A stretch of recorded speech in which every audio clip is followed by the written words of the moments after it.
Hello everyone, this is me, Jasveer Singh. Welcome in political science class. So today we will discuss about the basic principles of India's foreign policy. So fourth chapter or the second topic, basic principles of India's foreign policy. So हमने जो recent जो first lecture था तो first lecture में जो discuss किया था about the determinants of India's foreign policy. India की फॉरेन पॉलिसी को कौन कौन से जो फैक्टर डिसाइडिंग फैक्टर्स कौन से हैं जो इंडिया की फॉरेन पॉलिसी को डिसाइड करते हैं, राइट।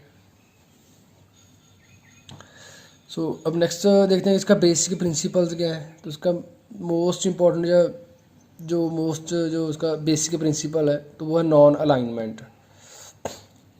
तो firstly what is non alignment? Non alignment क्या है? सो नॉन अलाइनमेंट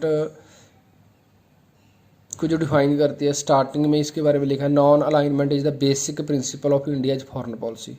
तो हमने देख लिया कि जो नॉन अलाइनमेंट जो इंडिया की फॉरेन पॉलिसी का बेसिक प्रिंसिपल है, बट एक्चुअल में नॉन अलाइनमेंट है क्या?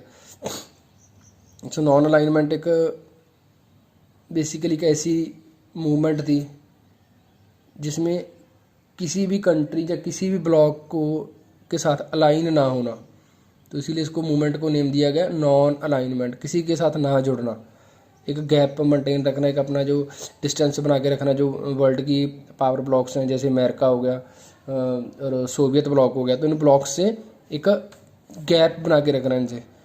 तो इसीलिए जो नॉन अलाइनमेंट मूवमेंट इंट्रोड्यूस करवाई गई थी। तो अब देखते हैं कि इसकी प्रॉपर डेफिनेशन जो पंडित जवाहरलाल नेहरू के अकॉर्डिंग नॉन अलाइनमेंट क्या था। तो नॉन अलाइनमेंट पंडित नेहरू के according our foreign policy is to keep aloof. Aloof means किसी चीज़ से अलग होना, keep aloof from the power blocks. Power blocks means America and USSR. तो दोनों पावर ब्लॉक से keep aloof from the power blocks and being friendly to all countries and not getting entangled in any alliance and military और other that might drag us into any possible conflict. Means देखो किसमें पंडित नेहरू के according जो उन्होंने उसके remarks दिए थे, तो उसके अकॉर्डिंग एक जो इंडिया की फॉरेन पॉलिसी है तो किसी भी पावर ब्लॉक से अपना एक गैप बना के रखना, उससे डिस्टेंस बना के रखना। और सेकेंडली हमने फ्रेंडली होना है, किन कंट्रीज के साथ फ्रेंडली होना है? वर्ल्ड की जो ऑल सभी कंट्रीज़ हैं तो उन कंट्रीज के साथ फ्रेंडली भी होना है।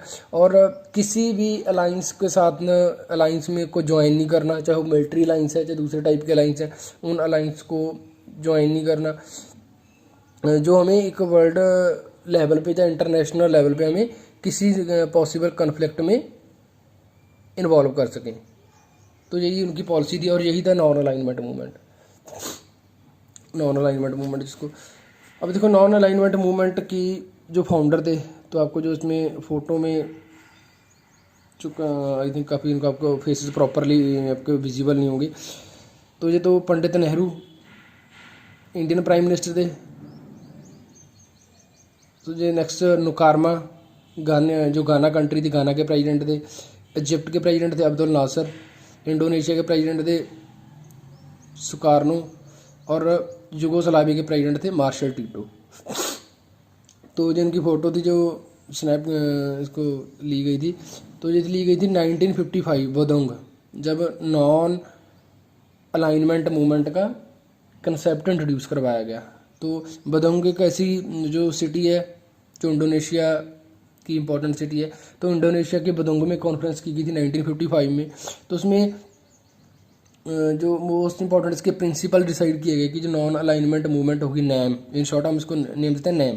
तो नैम के जो प्रिंसिपल्स क्या होंगे, ठीक है ना। तो उसके प्रिंसिपल कब डिस्कस किए गए? 1955 बदोंग कॉन्फ्रेंस में। तो फर्स्ट टाइम जो ऑफिशियल कोई जो एफर्ट्स किए गए नैम के लिए वो था बदोंग कॉन्फ्रेंस। तो नेक्स्ट देखते हैं कि अब जो नॉन अलाइनमेंट मूवमेंट है तो उसकी क्या नीड थी अकॉर्डिंग टू द टाइम। जब उस टाइम कंटेम्प्रेरी क्या क्या सिचुएशन बनी हुई थी, इंटरनेशनल पॉलिटिक्स किस साइड उसका क्या एटीट्यूड था, तो उसके अकॉर्डिंग क्या इसकी ज़रूरत थी नॉन अलाइनमेंट मूवमेंट की। तो लेट्स स्टार्ट। तो उसमें था कि आफ्टर सेकंड वर्ल्ड वॉर, जैसे ही सेकंड वर्ल्ड वॉर ख़त्म होगी उसके बाद क्या एक सेकंड वर्ल्ड वॉर ख़त्म होने के बाद एक कोल्ड वॉर शुरू हो गई। कोल्ड वॉर शुरू हो गई और पूरा वर्ल्ड है जो 2 2 हॉस्टाइल ब्लॉक्स में, पावर ब्लॉक में डिवाइड हो गया, 2 पावर ब्लॉक बन गए हॉस्टाइल, जो एक दूसरे से कुछ पर्टिकुलर इश्यूज़ को लेकर उनमें पहले जेलसी थी, वो जेलसी बाद में हॉस्टिलिटी में कन्वर्ट हो गई, वो एक दूसरे के एनिमी बन गए। एक साइड तो उसमें आता है जो फर्स्ट ब्लॉक है USA, United states of America. एक ब्लॉक को लीड कर रहा है United states of America. United states of America इस ब्लॉक में कोई सिंगल कंट्री नहीं था, इसके बहुत सारी कंट्रीज ने इसको ज्वाइन कर लिया, जैसे यूनाइटेड किंगडम हो गया, राइट। उसके बाद फ्रांस ने इसको ज्वाइन कर लिया। देन नॉर्थ के जो बहुत सारे कंट्रीज हैं, ऑस्ट्रेलिया, देन पाकिस्तान, तो ऑल ओवर द वर्ल्ड बहुत सारी कंट्रीज ने इसको 1 बाय 1 ज्वाइन करते गए। और ऑन द अदर हैंड जो सेकेंड ब्लॉक था, former Soviet union, USSR, Soviet union जो सेकेंड पावर ब्लॉक था, तो उसको लीड कर रहा था USSR। तो USSR भी कोई सिंगल कंट्री नहीं था, इसके साथ ही बहुत सारी कंट्रीज इसके जो एलीज थे, स्पेशली इसमें आते हैं हंगरी, पोलैंड, ठीक है ना, रोमानिया, तो ये कंट्रीज इसके साथ थे। इधर कुछ और कंट्रीज ने इसको सपोर्ट जो मिली, जैसे क्यूबा हो गया। तो इस टाइप से दोनों ही जो पावर ब्लॉक्स थे, तो उन पावर ब्लॉक्स को जो वर्ल्ड के, चाहे कोई लार्जेस्ट कंट्री थी, चाहे कोई इन टर्म्स ऑफ साइज में छोटी है, चाहे वो, तो वो कंट्रीज किसी ना किसी रीजन से दोनों ब्लॉक्स में से किसी ना किसी ब्लॉक को ज्वाइन कर रही है। कुछ कंट्रीज़ चाहे उनकी क्लोजनेस टू द अमेरिका, तो वो अमेरिका को ज्वाइन कर रही हैं। कुछ कंट्रीज़ को सोवियत यूनियन से पैसा मिल रहा है, उनको फंडिंग मिल रही है, तो वो जो सोवियत यूनियन को ज्वाइन कर रहे हैं। तो उस टाइप से पूरा वर्ल्ड है जो एक हॉस्टाइल ब्लॉक्स में डिवाइड हो गया, ठीक है। तो इसी चीज़ के चलते चलते जो एक दूसरे की हॉस्टिलिटी थी, जो दुश्मनी चलते चलते, उसमें क्या हुआ कि USA ने जो अमेरिकन ब्लॉक था, USA का जो ब्लॉक था, इसने जो स्प्रेड ऑफ कम्युनिज्म क्या था, जिस चीज़ को सपोर्ट कर रहा था USSR, तो उसको बोलते हैं कम्युनिज्म कंसेप्ट। जो कम्युनिज्म है, सोशलिज्म का, जो उसके स्प्रेड को अपोज करने के लिए, उसका विरोध करने के लिए USA ने क्या क्या एफर्ट्स किए। USA ने इंटरनेशनल लेवल पे मिलिट्री अलाइंस बनाए, मिलिट्री और नॉन मिलिट्री अलाइंस बनाए। उसमें मोस्ट इंपॉर्टेंटली आ जाता है नेटो को बनाया गया 1949 में बनाया गया, काफ़ी इंपॉर्टेंट है। तो राइट, तो नेक्स्ट वो सीटो को बनाया गया 1954, इसको बनाया गया 1954 में, इसको बनाया गया। उसके बाद देन सेंटो, जो लेस इंपॉर्टेंट है। नेटो और सीटो दोनों मोस्ट इंपॉर्टेंट है, 1949 और 1954। और द थर्ड जो इम्पोर्टेंट है, सो तीनों ही किसने जो ऑर्गेनाइजेशन सेटअप की थी, वो USA ने, नेटो, सीटो और सेंटो। उसके बाद अब इसको डिफेंड करने के लिए, या इसको एक परफेक्ट अप्लाई करने के लिए सोवियत ब्लॉक ने क्या किया, सोवियत ब्लॉक ने वार्सा पैक्ट बनाया 1955 में। जब तक अमेरिका ने नेटो और सीटो बना लिए, तो उसको डिफेंड करने के लिए दो ब्लॉक्स को, तो दूसरे पावर ब्लॉक के पास भी कुछ ना कुछ कोई पावरफुल ब्लॉक होना चाहिए, जहाँ पावरफुल उसके पास कोई ना कोई ऑर्गेनाइजेशन हो। तो उसने वार्सा पैक्ट साइन कर लिया। वार्सा पैक्ट में कुछ इंपॉर्टेंट कंट्रीज ने साइन किया, जो सोवियत यूनियन के एलीज थी। तो उस टाइप से फाइनली जब ये चलता रहा, उसके बाद फाइनली जब सोवियत यूनियन का डिसइंटीग्रेशन हुआ, सोवियत यूनियन को 1991 में इसको डिसइंटीग्रेट कर दिया गया। उसको तोड़ के जो मीन्स इस कंट्री के 15 कंट्रीज बना दिए गए। USSR in terms of size एक बहुत बड़ा जो ग्रुप ऑफ नेशन था, जो ग्रुप ऑफ कल्चर था, तो उसमें क्या हुआ, इसमें से 15 कंट्रीज तोड़ के बनाए गए। और उसका सक्सेसर इसका अपॉइंट कर देगा, सोवियत यूनियन का सक्सेसर अपॉइंट किया गया रशिया को, राइट। उसके बाद जैसे ही कोल्ड वॉर खत्म होगी, कोल्ड वॉर कब खत्म होगी, जैसे ही सोवियत यूनियन का डिसइंटीग्रेशन हो गया, कोल्ड वॉर का भी खत्म हो गया, जो एरा वो खत्म हो गया। और वार्सा पैक्ट का भी जो डिसॉल्व कर दे, उसको भी डिसॉल्व कर दिया गया। बट जो नेटो, सीटो और सेंटो तीनों मिलिट्री पैक्ट्स टिल नाउ, आज तक जो वर्किंग है। तो ये तो हो गया। तो इस टाइप की सिचुएशन है, पूरी इंटरनेशनल पॉलिटिक्स चल रही थी। इंटरनेशनल जो पॉलिटिक्स चल रही थी, तो 1945 के बाद जो जैसे वर्ल्ड वॉर 2 ख़त्म हुआ, तो उसके बाद एक कोल्ड वॉर शुरू हो गई। तो इन्हीं चीज़ों को अवॉइड करने के लिए, इन्हीं चीज़ों को इग्नोर करने के लिए पंडित नेहरू ने जो नैम का कंसेप्ट इंट्रोड्यूस करवाया। तो उसमें एक इम्पॉर्टेंट रोल आता है, इंडियन प्राइम मिनिस्टर थे जो पंडित जवाहरलाल नेहरू, ठीक है ना। पंडित जवाहरलाल नेहरू, इजिप्ट के जो प्राइम मिनिस्टर थे अब्दुल नासर, देन इंडोनेशियन प्रेसिडेंट, गाना एंड यूगोस्लाविया। तो 5 कंट्रीज़ इसको बोलते हैं कि कोर लीडरशिप थी जो नैम की। तो 5 कंट्रीज़ के फाउंडर कंट्रीज़ कंसिडर किए जाते हैं। समझिए। नेक्स्ट, पंडित नेहरू ने इस चीज़ को इसीलिए एक जो गैप मेंटेन करना था कि जो इंटरनेशनल पॉलिटिक्स चल रही है तो उसमें इंडिया को कोई एडवांटेज नहीं मिलेगा, बिकॉज इंडिया का इतनी न्यूली इंडिपेंडेंट कंट्री है, तो फाइनेंशियली इतनी साउंड नहीं है, ठीक है ना। तो इंडिया को मिलिट्री पैक्ट या इस टाइप के इंटरनेशनल पॉलिटिक्स को ज्वाइन करके कोई ज़्यादा बेनिफिट या कोई एडवांटेज नहीं मिलने वाला। तो दैट्स वाई पंडित नेहरू ने ऐसी पॉलिसी, कैसी फॉरेन पॉलिसी को अडॉप्ट किया जो जिसमें नॉन अलाइनमेंट का कंसेप्ट काफ़ी इंपॉर्टेंटली और बेसिक प्रिंसिपल्स रखा गया। अब इसका देखते हैं कि नैम में क्या क्या है। तो नैम को जो फाउंडर कंट्रीज़ आती हैं वो हमने डिस्कस कर ली कि 5 कंट्रीज़ आती हैं, इंडिया, गाना, इजिप्ट, इंडोनेशिया एंड यूगोस्लाविया। तो 5 इंपॉर्टेंट कंट्रीज़ है जो इसके फाउंडर कंट्रीज़ हैं। तो ये नहीं कि सिर्फ 5 कंट्रीज़ ही इसमें, जो कंट्रीज़ ही इसमें पार्टिसिपेट करती है उसको इसके मेंबर थी। तो अब जो फाउंडर थे वो पॉलिसी के, तो एट प्रेजेंट इसके 120 कंट्रीज़, 120 कंट्रीज़ को जो उन्होंने ज्वाइन कर रखा है, ठीक है ना। तो वर्ल्ड जो मीन्स वर्ल्ड की जो नियरली 60% कंट्रीज़ हैं वो उन कंट्रीज़ ने इनको एज अ मेंबर ज्वाइन किया हुआ नॉन अलाइनमेंट मूवमेंट को। मीन्स उनका जो फेद जिसमें जो बिलीव है प्रॉपर नॉन अलाइनमेंट में। तो उसकी फर्स्ट जो कॉन्फ्रेंसेस की कंडक्ट करवाई गई तो वो बेलग्रेड, अल्जीरिया 1961 में, बेलग्रेड में करवाई गई, अल्जीरिया में 1961 में। तो 1961 में ही ऑफिशियली इसकी जो नॉन अलाइनमेंट मूवमेंट को वाइड पॉपुलैरिटी, पूरे वर्ल्ड में जो पॉपुलैरिटी मिली, उसके बाद ही कंट्रीज ने इसको नैम को साइन करना शुरू कर दिया, इसको ज्वाइन करना शुरू कर दिया था। तो अब उसकी मेन कैरेक्टरिस्टिक्स क्या थी? कैरेक्टरिस्टिक्स थी कि non involvement in the international dispute, international disputes में non involvements, right. Second, keeping aloof, aloof means एक गैप रखना, कीप अवे, किसी को दूर रख होना।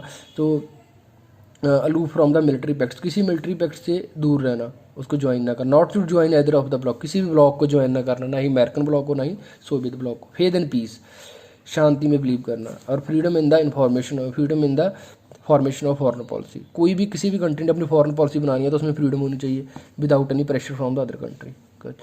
और non alignment doesn't mean negative detachment from the world problems but a play a positive role to solve the world. तो उसका मोस्ट जो इम्पोर्टेंट कैरेक्टरिस्टिक्स आते हैं उनमें से, जो नॉन अलाइनमेंट एक ऐसी कोई ऐसा ऑर्गेनाइजेशन नहीं है, ऐसी मूवमेंट नहीं थी जिसमें उसकी नेगेटिव डिटैचमेंट होगी कि वर्ल्ड प्रॉब्लम में कोई भी प्रॉब्लम है, किसी भी टाइप की कुछ चल रहा है तो उसको हमने उसमें इन्वॉल्व ही नहीं होना। तो नॉन अलाइनमेंट बिल्कुल इस चीज़ को इंटरप्रेट नहीं करता या इस चीज़ को डिफाइन नहीं करता कि वर्ल्ड की प्रॉब्लम से एक गैप मेंटेन करना, वर्ल्ड में जो प्रॉब्लम चल रही है उसमें एक्टिव रोल प्ले करना, बट उसमें इंडल्ज नहीं होना, खुद उस कंट्री का जो उसको अपना इंटरनल मैटर बना के जो उसको सपोर्ट नहीं करनी, बट उन इश्यूज़ को सॉल्व करने के लिए हर पॉसिबल और एक पॉजिटिव रोल प्ले करना। तो इंडिया करता भी रहा, जिससे कुछ नेक्स्ट डिस्कस करेंगे कि इंडिया ने किन किन चीज़ों में जो इन्वॉल्व था। सो जो नॉन अलाइनमेंट समिट्स को लेके, तो नेक्स्ट जो नैम समिट्स हुई, समिट मीन्स जब एक कॉन्फ्रेंस या समिट होती है जिसमें जितने भी उसके मेंबर कंट्रीज़ हैं तो उस कंट्रीज़ के जो हेड होंगे या उसके फॉरेन मिनिस्टर्स होंगे या उसके जो भी अकॉर्डिंग टू द क्राइटेरिया, जो भी उसका क्राइटेरिया रखा गया तो उसके अकॉर्डिंग उसके रिप्रेजेंटेटिव उसमें पार्टिसिपेट करेंगे। तो वो एक हर 3 साल बाद इसमें एक समिट जो कंडक्ट करवाई जाती है इन द डिफरेंट कंट्रीज। हर 3 साल बाद एक अलग कंट्री में इसकी जो समिट होती है नॉन अलाइनमेंट मूवमेंट की। तो 1961 से जो फर्स्ट इसकी समिट हुई थी बेलग्रेड इन अल्जीरिया। तो टिल नाउ 2020 तक 2020 तक इसमें जो टोटल समिट इसकी हो चुकी हैं वो टोटल 18 है। तो यहाँ पर जैसे हम बुक से कर रहे हैं तो जो अप टू डेट नहीं है, तो इसमें क्या है, इसमें 16 लिखा है, तो इसमें टोटल 18 हो चुकी हैं। और रिसेंट जो हर 3 साल बाद होती है, 2012 में 16 हुई थी, उसके बाद 2015 में हुई, 16 में हुई, कुछ रीज़न में पोस्टपोन हो गई थी। देन 2019 अक्टूबर 2019 में रिसेंट इसकी जो नैम की समिट हुई थी वो हुई थी अजरबैजान में। अजरबैजान कंट्री है उसकी बाकू, उसके जो सिटी है वहाँ पर हुई थी बाकू में। तो अब इसके देखते हैं कि नियरली इसके 120 कंट्रीज़ हैं, 15 इसके ऑब्जर्वर स्टेट हैं। ऑब्जर्वर स्टेट वो इसकी समिट में पार्टिसिपेट कर सकते हैं, बट उसके परमानेंट मेंबर नहीं है। इसके परमानेंट जो मेंबर है 120 मीन्स जो 2/3 60% से 67% जो कंट्रीज जितनी यूनाइटेड नेशन में मेंबर हैं 193, यूनाइटेड नेशन के मेंबर हैं 193, तो इसमें कितने 120, तो उसके नियरली 2/3 65% टोटल जो यूनाइटेड नेशन के मेंबर्स का जो टोटल पॉपुलेशन का वो नेम का मेंबर है। तो ये इसकी इंपॉर्टेंस मीन्स कि नेम एक ऐसी अलाइनमेंट मूवमेंट नहीं थी कि जिसको कुछ कंट्री ने ज्वाइन किया उसको पूरे वर्ल्ड ने इग्नोर कर दिया। मीन्स 120 कंट्रीज़, तो बहुत बड़ा एक अमाउंट है, नंबर ऑफ कंट्रीज़ हैं। तो उसका अब इसके बारे में कुछ जो इम्पॉर्टेंट पॉइंट्स जो टिल नाउ आज तक जो नेम में कुछ डिसाइडिंग पॉइंट्स क्या क्या जो उसमें डिसीजन लिए गए हैं, क्या क्या उसने डॉक्यूमेंट्स रिलीज़ किए हैं, मीन्स उसकी अचीवमेंट्स क्या हैं। तो देखो फर्स्टली तो उसका जो रिजेक्ट करता है जो समिट में rejection of all forms of terrorism, जो किसी भी टाइप का टेररिज्म है उसको सपोर्ट नहीं करता, रिजेक्ट करता है उसको। और किसी दूसरी कंट्री को ऑक्यूपाई करना, उसके एरियाज़ को, उसके टेरिटरी को ऑक्यूपाई करना, तो उसको विरोध करता है, उसको भी अपोज करता है। जैसे इजराइल ने कर रखा है तो उसको भी न्यूक्लियर डिसआर्मामेंट को सपोर्ट करता है कि न्यूक्लियर पावर को प्रमोट ना करना, जो प्रमोट नहीं करता नेम के अकॉर्डिंग न्यूक्लियर पावर को डिमोट करना चाहिए ना कि प्रमोट करना चाहिए। तो उसके बाद replacing unipolar management of the international politics, जो इंटरनेशनल पॉलिटिक्स है उसमें उसको यूनिपोलर सिस्टम को रिप्लेस करके कलेक्टिव मैनेजमेंट बनाना। यूनिपोलर मीन्स एक दो कंट्रीज को वो ज़्यादा पावरफुल ना हो, बाकी पूरे वर्ल्ड की जो स्मॉल और बिग कंट्रीज़ हैं सभी कंट्रीज़ की इन्वॉल्वमेंट जो पार्टिसिपेशन इसकी होनी चाहिए इंटरनेशनल पॉलिटिक्स में। उसके बाद जो वेस्ट एशिया को वो स्पेशली इस चीज़ के लिए अर्ज करता है कि जो न्यूक्लियर वेपन्स हैं तो उनको कम करना या उनको बिल्कुल ख़त्म करना, इसलिए नेम का इम्पॉर्टेंट जो रोल रहता है इस चीज़ को लेके। उसके बाद जो पैलेस्टीनियन इशू है उसकी मेंबरशिप उसको मिलनी चाहिए, पैलेस्टीनियन मेंबरशिप मिलनी चाहिए इन यूनाइटेड नेशन में। देन इजराइल के अगेंस्ट जो लीगल मेजर्स जो वो लेता है, किसके अगेंस्ट, पैलेस्टीनियन के अगेंस्ट। पैलेस्टीनियन एक कम्युनिटी है जो नॉन ज्यूज़ पॉपुलेशन है इन द इजराइल, तो उसके अगेंस्ट वो काफ़ी जो ऑप्रेसिव मेजर लेते हैं तो उसको कंट्रोल करना, ठीक है ना। इसके बाद साइड जो सीरियन क्राइसिस है, सीरियन क्राइसिस को लेके भी वो यूएन के कोऑपरेशन की बात करता है। तो डॉलर की मोनोपोली को लेके भी वो बोलता है कि कैसे फाइनेंशियल मैकेनिज्म होना चाहिए जिसमें अमेरिका डोमिनेट ना करे, कुछ और वर्ल्ड की करेंसीज होनी चाहिए जो इक्वली पावरफुल हो। सो ये हो गया बेसिक प्रिंसिपल ऑफ इंडिया की फॉरेन पॉलिसी का बेसिक प्रिंसिपल है नेम। तो नेम कोई क्या नीड थी कि नेम को इंट्रोड्यूस करवाया गया। नेम के फाउंडिंग कंट्रीज हमने कर लिए, जो फाउंडर कंट्रीज हैं। इसकी फर्स्ट समिट कहाँ हुई थी, देन इसके मेन कैरेक्टरिस्टिक्स हो गए। अब नॉन अलाइनमेंट की टोटल समिट्स होगी 18 समिट होगी। 18th समिट कहाँ पे हुई थी, 2019 में, 2019 में इसकी समिट हुई थी अक्टूबर। 18th समिट थी, 18 इसकी टोटल समिट्स हो चुकी हैं और 18th हुई थी अजरबैजान जो कंट्री है, एक सेंट्रल एशियन कंट्री है। नेक्स्ट उसके बाद why and India adopted the policy of non alignment.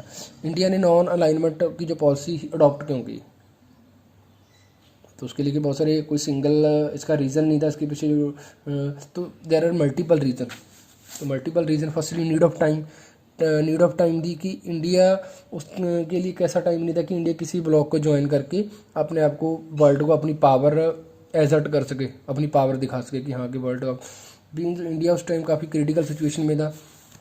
India की इकॉनमी ऑलरेडी आईसीयू में लगी हुई थी, ठीक है ना। तो उसको काफ़ी केयर करने की ज़रूरत थी कि इंडिया की इकॉनमी को किस तरीके से रिवाइव किया जा सके। इंडिया का एग्रीकल्चर सेक्टर टोटली कोलैप्स कर चुका था, इंडस्ट्री इंडिया के पास कोई ज़्यादा नहीं थी। तो इसलिए नीड ऑफ टाइम क्या था कि इंडिया न्यूट्रल रहे काफ़ी हद तक, इसलिए इंडिया को नॉन अलाइनमेंट मूवमेंट की पॉलिसी अडॉप्ट की इंडिया ने। Secondly for the all round development of the country. Country के ऑल राउंड डेवलपमेंट करने के लिए कंट्री, देखो इंडिया एक ऐसी कंट्री है जिसमें basically agriculture most important profession है, ठीक है ना। तो इस टाइप का जो ऑक्यूपेशन था इंडिया में, तो उसको प्रमोट करने के लिए, एग्रीकल्चर को डेवलप करने के लिए, जो ऑलरेडी ब्रिटिशर्स ने हमें एक्सप्लॉयट किया 200 साल तक, तो जो इंडिया का मेन स्टे था तो वो एग्रीकल्चर थी। उसके बाद इंडस्ट्री को प्रमोट करना, तो इंडिया के पास इंटरनेशनल इश्यूज़ में इंडल्ज होना, जो उसमें इन्वॉल्व होना, तो उसके लिए कोई ज़्यादा कोई ना ही टाइम था इंडिया के पास और ना ही, और सो इंडिया को अपनी ऑल अराउंड जो डेवलपमेंट है उस पर फोकस करना था। अगर इंडिया किसी ब्लॉक को ज्वाइन करता है तो इंडिया को जो दूसरी कुछ कंट्री से इकोनॉमिक एड मिलती है, जैसे लाइक अमेरिका से मिलती थी, अगर इंडिया अमेरिका को ज्वाइन कर लेता तो रशिया से इकोनॉमिक एड मिलनी बंद हो जाती, और जो रशिया को ज्वाइन कर लेता तो जो अमेरिका से इकोनॉमिक एड मिलनी बंद हो जाती। हाँ, बट फिर भी इंडिया कहीं ना कहीं रशियन जो कंसेप्ट था, जो रशियन आइडियोलॉजी थी, उसको सपोर्ट करता था, आउटसाइड सपोर्ट, ये नहीं कि इंडिया ने डायरेक्टली ज्वाइन कर रखा था। फिर भी इंडिया का कहीं ना कहीं जो रिलेशन थे वो रशिया के साथ काफ़ी बेटर थे कंपेरेटिवली अदर कंट्रीज़। थर्ड, उसके बाद मिलिट्री लाइन्स वर हार्मफुल अस। जो मिलिट्री लाइन्स थे, अगर हम किसी भी मिलिट्री लाइन्स को सीटो, नेटो, सेंटो, तो उनको ज्वाइन कर लेते तो उसका हार्म्स होते हैं, नुकसान होते। उसकी एक बड़ी तगड़ी उसकी एग्जांपल है तो वो है पाकिस्तान, बिकॉज पाकिस्तान ने मिलिट्री लाइन्स को ज्वाइन किया था, और पाकिस्तान की आज हम देखते हैं कि उसकी इकॉनमी कहाँ पे है। उसने ज़्यादा अपना फोकस किया वेपन्स को लेके, अपनी इकॉनमी को रिवाइव करने पे उसने फोकस नहीं किया। तो उसने नैम को ज्वाइन नहीं किया, उसने ब्लॉक्स को ज्वाइन किया। सो दैट्स वाई पाकिस्तान आज एक साउथ एशिया के जो वीकेस्ट कंट्रीज हैं उनमें से काउंट किया जाता है, वीकेस्ट इकोनॉमी है, sorry. Then formulation of independent foreign policy. तो देखो नैम की इंपॉर्टेंस इसीलिए भी है, इसीलिए इंडिया ने अडॉप्ट किया। इससे कंट्री को एक फ्रीडम मिल जाती है कि वो अपनी इंडिपेंडेंट फॉरेन पॉलिसी बना सकें। अगर वो किसी जो ब्लॉक को ज्वाइन करेंगे तो वो उसकी इंडिपेंडेंस ख़त्म हो जाती है, तो उसके अकॉर्डिंग उनकी पॉलिसी ऑटोमेटिकली क्या हो जाएगी। तो यहाँ पर आपको एक एग्जांपल है, लेट करो कि इंडिया ने डायरेक्टली रशियन ब्लॉक को ज्वाइन कर लिया था, सोवियत ब्लॉक को ज्वाइन किया, तो वहाँ पर इंडिया को क्या, उसकी डिसएडवांटेज क्या होता है। उसका डिसएडवांटेज है कि जो अमेरिकन कंट्रीज़ हैं ऑटोमेटिकली इंडिया के साथ उनका हॉस्टाइल एटीट्यूड हो जाता है, इंडिया के वो ऑटोमेटिकली एनिमी बन जाते। तो इसीलिए किसी भी ब्लॉक को डायरेक्ट ज्वाइन करना, उससे क्या होगा, तो उसके लिए इंडिया ने क्या करा, उसके लिए इंडिया को रशिया के अकॉर्डिंग अपनी पॉलिसी मोल्ड करनी पड़ती है। जो फॉरेन पॉलिसी है वो इंडिया रशिया के अकॉर्डिंग मोल्ड करता है। सो दैट्स वाई जो इंडिपेंडेंट फॉरेन पॉलिसी फॉर्मुलेट करने के लिए इम्पॉर्टेंट है कि इंडिया ने नैम को अडॉप्ट किया। हाँ जी, next India as a mediator. India ने एक मीडिएटर का रोल प्ले किया एज ए जैसे होता है कि मिडल मैन, बिचौला, ठीक है ना। तो उस टाइप का, सो मिडल मैन भी एज ए मीडिएटर मीन्स जो इंटरनेशनल डिस्प्यूट थे, कुछ कंट्रीज में कोई बॉर्डर डिस्प्यूट है या कुछ और डिस्प्यूट है, तो उनको सेटल करवाने के लिए इंडिया ने as a mediator role play किया। तो इसीलिए इंडिया ने इस पॉलिसी को अडॉप्ट किया।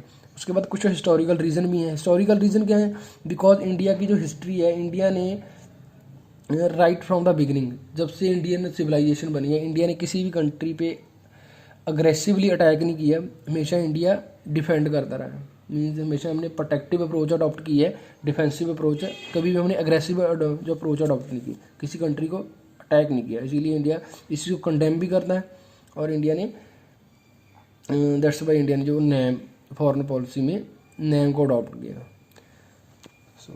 सो ये तो उसके कुछ पर्टिकुलर जो पॉइंट्स थे जिनको रेज किया गया कि इंडिया ने नॉन अलाइनमेंट को ही अडॉप्ट किया, इसकी पॉलिसी अडॉप्ट की, राइट। अब इसकी कुछ जो क्रिटिक्स हैं, जो लोग क्रिटिसाइज़ करते हैं, जो उसकी आलोचना करते हैं कि इंडिया की जो पॉलिसी नॉन अलाइनमेंट पॉलिसी सही नहीं थी, तो उसका उनका क्या था कि policy of non alignment is not the policy of passive neutrality. Passive neutrality क्या, न्यूट्रली मीन्स किसी भी चीज़ में इन्वॉल्व ना होना, इंटरनेशनली कुछ भी चल रहा है उसमें इन्वॉल्व ना होना। तो ये एक पैसिव न्यूट्रलिटी है, बिल्कुल सुस्त सा काम करना कि हमने किसी को चीज़ को कोई भी एक्टिवली किसी में पार्टिसिपेट नहीं करना। तो कुछ जो क्रिटिक्स बोलते हैं कि जो नॉन अलाइनमेंट मूवमेंट है, ये तो पैसिव न्यूट्रलिटी हो गया कि आपको पता नहीं कि वर्ल्ड अफेयर्स क्या है, वर्ल्ड में क्या चल रहा है, आपने ना ही किसी चीज़ में पार्टिसिपेट करना है। बट नहीं, जो पॉलिसी ऑफ नॉन अलाइनमेंट है वो पैसिव न्यूट्रलिटी नहीं है, वो एक एक्टिव न्यूट्रलिटी है, ठीक है ना। तो चीज़ को जो एक्टिव न्यूट्रलिटी है तो यहाँ पर आपको दिया हुआ जो इंडिया ने क्या किया, इंडिया ने अपनी बहुत सारी जो इंटरनेशनल इश्यूज़ हैं तो उसमें एक एक्टिव रोल प्ले किया था। ये नहीं कि इंडिया एक टोटली न्यूट्रल रहा, बट उसमें जो इंटरनेशनल डिस्प्यूट है उसमें इंडिया कहीं ना कहीं इन्वॉल्व भी रहा। तो उसकी कुछ जैसे इंडो चाइना वॉर में इंडिया के साथ जो चाइना के साथ वॉर हुई उसमें इंडिया ने एक्टिवली पार्टिसिपेट करना ही था, जहाँ डिफेंसिव अप्रोच अडॉप्ट की थी। उसके बाद कोरियन वॉर में इंडिया ने एक रोल प्ले किया, वियतनाम वॉर में एक रोल प्ले किया था, यहाँ पर उसने वियतनाम को सपोर्ट किया। देन इंडिया ने एक्टिव रोल प्ले किया पैलेस्टीनियन प्रॉब्लम को सॉल्व करने के लिए, कि यहाँ पर भी इंडिया अप्रोच करता रहा इसराइल को। उसके बाद अरब इसराइल जो इशू था उसको इंडिया इसमें पार्टिसिपेट करता रहा। And then for finally termination of Iran और इराक में जो वॉर हुई थी 1990s में, तो उसको लेके भी इंडिया ने इसमें किसी ना किसी लेवल पे आके इन्वॉल्व था। तो उस टाइप से ये नहीं है कि जो पॉलिसी ऑफ नॉन अलाइनमेंट है, जो पॉलिसी ऑफ पैसिव न्यूट्रलिटी है। So this is the whole analysis of topic log out.